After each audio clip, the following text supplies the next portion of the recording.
Advertisement పరిశ్రమపై కూడా Revanth Reddy కన్నుపడింది. GO 84 అనే దొంగ జీవో ద్వారా రేవంత్ రెడ్డి బంధువులకు అడ్వర్టైజ్మెంట్లను ఇచ్చేలా కుట్రలు చేస్తున్నాడు. వందల కోట్ల రూపాయల పరిశ్రమను రేవంత్ కనుసన్నల్లో ఉండే కంపెనీలకు ఇచ్చేలా ఈ దొంగ జీవోను తీసుకొచ్చాడని ఎమ్మెల్సీ దాసోజు శ్రవణ్ మండిపడ్డారు. Telangana outdoor media owners association అని చెప్పని వాళ్ళు ఈరోజు వాళ్లకు జరుగుతున్నటువంటి ఒక అన్యాయం, ఈ ప్రభుత్వం అత్యంత దుర్మార్గమైనటువంటి ఒక రీతిలో దాదాపు 1,00,000 కుటుంబాలు ఆధారపడేటువంటి ఒక ఈ పరిశ్రమను పూర్తి స్థాయిలో పొట్టగొట్టేటువంటి ఒక రీతిలో వ్యవహరిస్తున్నటువంటి ఒక దానికి నిరసనగా వాళ్ళని ఆదుకోమని చెప్పని వాళ్ళ బీఆర్ఎస్ పార్టీ కార్యాలయమైనటువంటి ఒక తెలంగాణ భవన్ కు వచ్చి ఈరోజు ఈ వినతి పత్రాన్ని ఇవ్వటమైంది. పూర్వాపరాలకు గనుక వెళ్ళినట్టయితే ఈ ప్రభుత్వం రేవంత్ రెడ్డి గారి యొక్క ప్రభుత్వం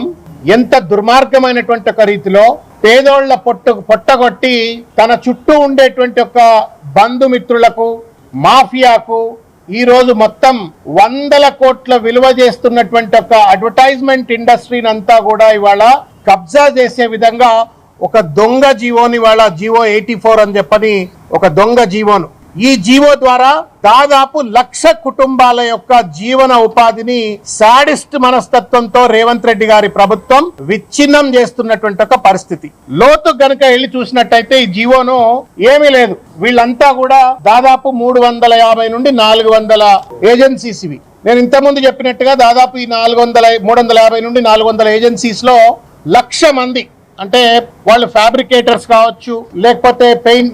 పెయింటర్స్ కావచ్చు, ప్రింటర్స్ కావచ్చు, లేకపోతే వాటిని మౌంటింగ్ చేసే వాళ్ళు కావచ్చు, క్రియేటివ్ ఏజెన్సీస్ కావచ్చు, అందరూ కలిపి మొత్తానికి ఈ అవుట్డోర్ అడ్వర్టైజింగ్ ఇండస్ట్రీలో 1,00,000 కుటుంబాలంటే ఇంటూ ఒక 5 వేసుకున్నట్టయితే 5 లక్షల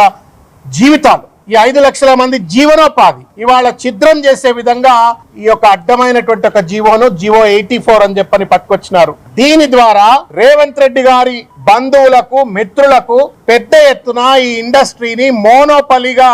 వాళ్లకు రాసిచ్చేటువంటి ఒక కుట్ర, తద్వారా వందల కోట్ల రూపాయల లూటీ చేయడం కోసం అని చెప్పని ఈ రోజు ఈ ప్రయత్నం చేస్తున్నటువంటి ఒక దాన్ని ఈ జీవోలో కనబడతా ఉంది. ఈ జీవో ఒకటి మొత్తం మీద టెండర్ల ప్రక్రియ అని ఒక గూడుపుటాన్ని నడిపించి కేవలం ఒక 3-4 కంపెనీలకు, కేవలం రేవంత్ రెడ్డి గారి కనుసన్నల్లో ఉండేటువంటి రేవంత్ రెడ్డి గారి బంధుమిత్రులైనటువంటి ఒక వాళ్లకు 3-4 సంస్థలకు మొత్తం హైదరాబాద్ అంటే ఇవాళ సైబరాబాద్, మల్కాజ్గిరి, గ్రేటర్ హైదరాబాద్ ఈ మొత్తం పరిధిలో ఉన్నటువంటి ఒక వందల కోట్ల రూపాయల విలువ